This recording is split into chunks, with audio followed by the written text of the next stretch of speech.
profecias e revelações sobre nossa época, sobre nossos dias, sobre o grande castigo que deve vir por causa dos pecados da humanidade. Existem N profecias dignas de crédito, sérias, de fontes confiáveis, que tratam disso, e hoje nós continuaremos a ver uma delas, de uma mística francesa que tinha os estigmas e recebeu várias revelações.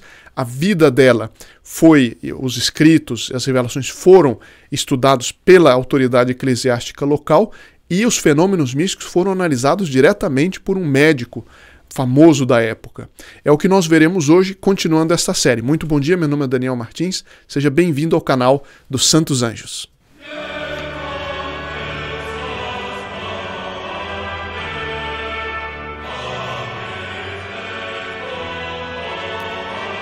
O nome da mística é Marie-Julie Jahenny, ela é do norte da França, ali noroeste da França, na região da Bretanha.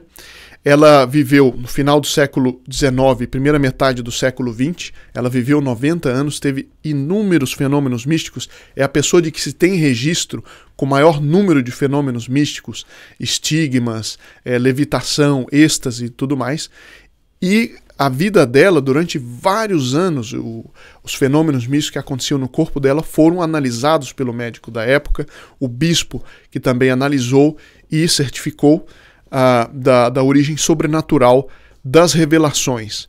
Bom, Marie-Julie Jahenny, ela viu essa profecia que nós veremos hoje, é de 15 de junho de 1882, ela recebeu, então, essa aparição, esse êxtase do Sagrado Coração de Jesus, e que trata dos grandes castigos que virão sobre a França e sobre o mundo, por causa da quantidade enorme de pecados, inclusive dentro da Santa Igreja, ou seja, dos maus católicos, né?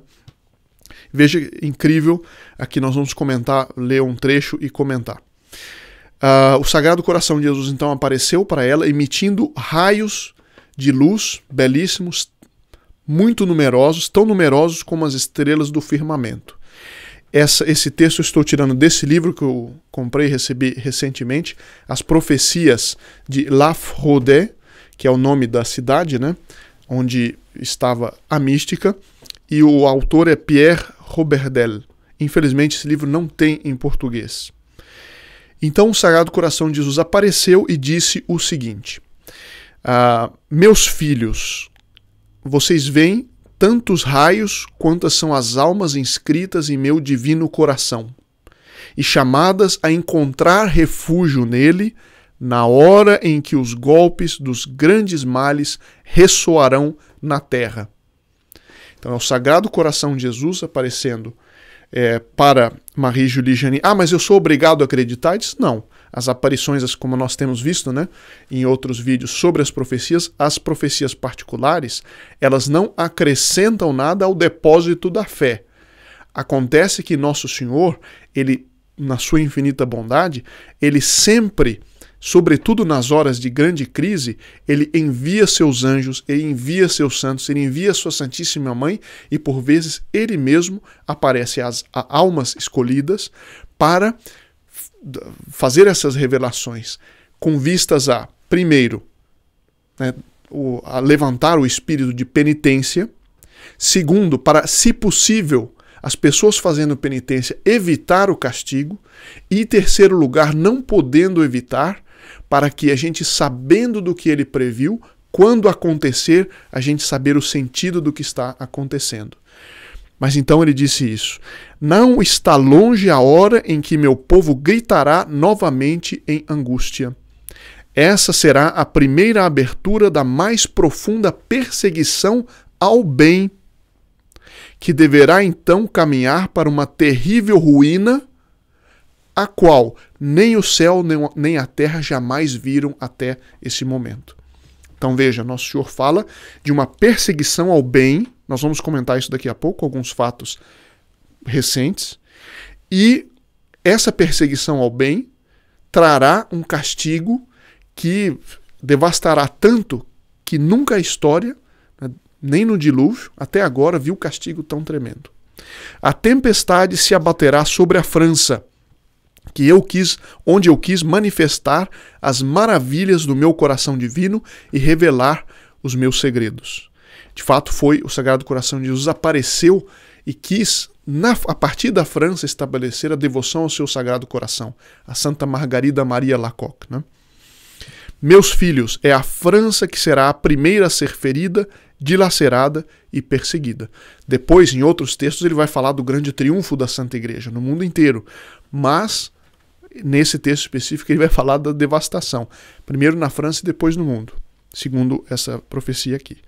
Quando eu manifestei esse sol divino, o Sagrado Coração de Jesus, a bem-aventurada Margarida Maria, deixei que essas palavras caíssem de meus lábios. Os maus cristãos não se contentarão em perder a si mesmos.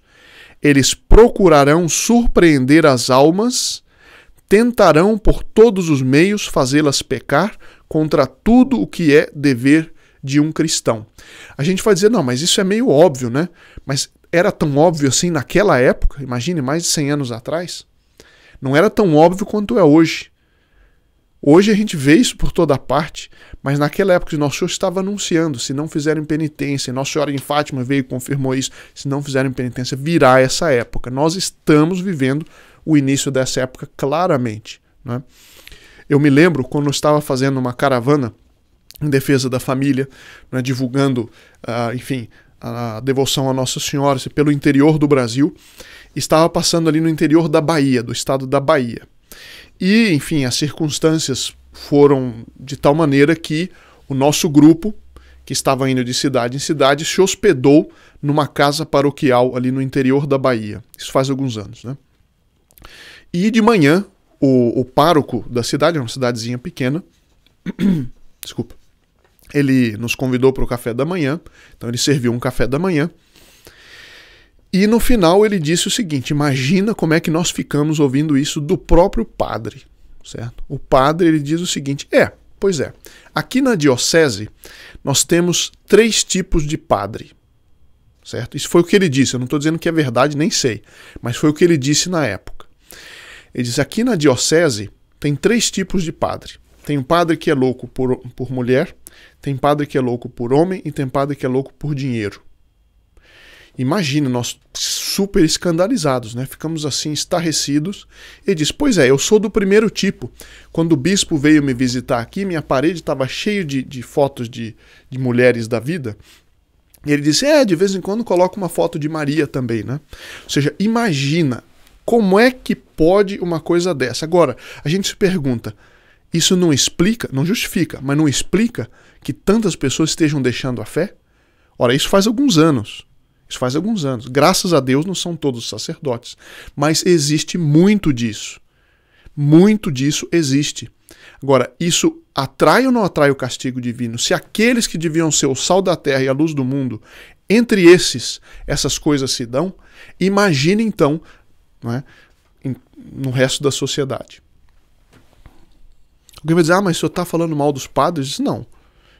Eu estou constatando algo que me contaram, ele mesmo contou na época, e que a gente via, a gente percorria cidade em cidade, que as pessoas contavam, que a gente via, é claro, aí chegam depois certas igrejolas, tomam conta do cenário, e a gente, puxa, o Brasil está deixando de ser católico, né? Diz, bom, se os próprios que deviam dar o exemplo estão deixando de dar, se aqueles que deveriam plantar a semente estão deixando de plantar, o que dará? Daí a gente vê a importância deste tipo de apostolado. Nós temos que, cada um, naquilo que pode, dar o melhor de si para reparar ao Sagrado Coração de Jesus essas faltas. Uma outra coisa, mas que está acontecendo agora, junho é o mês do Sagrado Coração de Jesus. Em algumas igrejas existe um movimento, que vocês sabem qual é, que chamam o mês do orgulho. Do orgulho, tarará. Vocês sabem o que eu estou dizendo, né? Então, o que está acontecendo? Em alguns lugares, em algumas dioceses, missas do orgulho homossexual. Em uma diocese nos Estados Unidos foi anunciado um evento dentro da igreja, certo? Promovido pela diocese, cujo título eu até tremo em dizer, mas em inglês é God is trans. Deus é trans. Eu não vou comentar.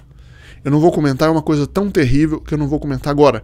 Imagine se isso não ofende diretamente ao Sagrado Coração de Jesus, porque se viesse de uma coisa fora da igreja, mas vem, enfim, já seria, mas vem daqueles que deveriam mais consolar o Sagrado Coração de Jesus.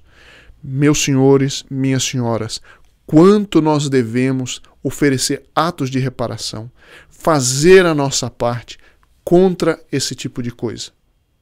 E saber que quando vier o castigo, Deus está, se precisasse, né? Deus está inteiramente justificado porque os homens criaram razão, e até mesmo que homens, né? Meus filhos, continua o Sagrado Coração de Jesus, a igreja não tem muitos anos pela frente sem que a dor de hoje aumente, mas muitas vezes mais terrível. Na época em que o Sagrado Coração de Jesus apareceu, já havia muitas perseguições à Santa Igreja na França. Alguns anos depois veio a perseguição anticlerical, creio que é 1905, mas Nosso Senhor diz, isso aumentará muito. Eu manterei a igreja em abrigo até o dia em que a terra se tornar um deserto e o mundo virar poeira em um terreno baldio, como poeira em um terreno baldio. Ou seja, virá uma tal devastação pelo castigo que se o Sagrado Coração de Jesus ele mesmo não mantivesse a Santa Igreja em existência, a própria Santa Igreja deixaria de existir. Nós sabemos que ela não deixará por causa da promessa do Divino Redentor, está mesmo no Evangelho, né? As portas do inferno não prevalecerão. Mas são dias terríveis. Sobre a França, Nosso Senhor disse, meus filhos, ela saiu do meu divino coração com alegria. A França é considerada a filha primogênita da igreja. Foi a primeira nação, enquanto nação, que foi batizada pela Santa Igreja e já nasceu como uma nação cristã. Quando Clovis, né, o rei dos bárbaros francos, se converteu e todo o povo se batizou, através do apostolado do bispo São Remígio. Então o coração de Jesus está dizendo, a França saiu do meu divino coração com alegria, mas ela só voltará a mim entre sangue e lágrimas. O divino coração diz novamente, em breve, no tempo marcado, não restará uma única casa religiosa de pé na França. Nenhum claustro escapará dos tiranos da época. Haverá uma multidão de massacres, do centro da França até Lyon, que é mais para o sul, de Lyon, no sul, até as bordas da Bretanha, que é no norte, que ainda é católica, mas não como era no passado. A degeneração da lei está ocorrendo em toda parte. Nesses massacres, nos meses frios, a terra se tornará um dilúvio de sangue, como no tempo de Noé se tornou um dilúvio de água. Todos aqueles que não estiverem na arca da salvação do meu coração perecerão como no tempo do dilúvio. E aqui a gente vê, para nós nos vermos protegidos nesses momentos de castigo, que acontecerá no mundo inteiro, né? Nós precisamos estar abrigados no Sagrado Coração de Jesus, na prática da fé católica, da moral católica, da verdadeira humildade, ou seja, reconhecer que por nós mesmos nós não podemos nada e por isso nós temos que rezar. Por isso nós precisamos do auxílio dos santos anjos, da intercessão do Imaculado Coração de Maria. Assim nós nos abrigamos com segurança no Sagrado Coração de Jesus. Né? Bom, eu mesmo escolherei, nomearei o verdadeiro consolador do meu povo e da igreja, aquele que reconstruirá meus templos queimados pela violência de uma grande guerra civil, embora não demore muito. Ou seja, ele anuncia também uma guerra civil, no caso na França, mas que não demorará muito. Não posso, diz ele, chamar essa guerra a qual a França será submetida de outra coisa que não seja uma guerra civil. Portanto, calamidades de várias formas. Calamidades telúricas, né? Ou seja, terremotos, coisas que vêm do céu. A escuridão, nós veremos amanhã um pouco mais a respeito desse dia de escuridão, de que fala essa mística. E a guerra civil, doença, vai falar depois também de doenças desconhecidas, mas isso nós continuaremos amanhã para não ficar por demais longo o vídeo. Então fica aqui a reflexão de hoje e nos vemos amanhã, se Deus quiser.